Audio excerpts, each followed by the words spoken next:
اور سناؤ مشتاق بھائی؟ خیر خیریت. کیا حال ہے صحیح مشتاق خان؟ ٹھیک ہو؟ آؤ جلو تو سمے آ نا میرے بندہ آنا پہ ملن کی تک تیرے سامنے آنے پر ملن جلو سناؤ ٹھیک ہی میں آ نا جلو تو صحیح میرے کیوں کھڑ گیا جلو؟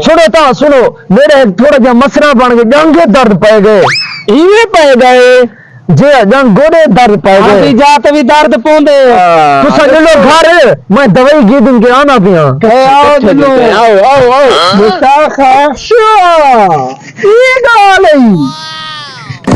ہزار دا چکر ہزار دا کی شکا ہونی چاہیے جنگ کے درد پونا پیا جنگ وچ درد پیسے ہن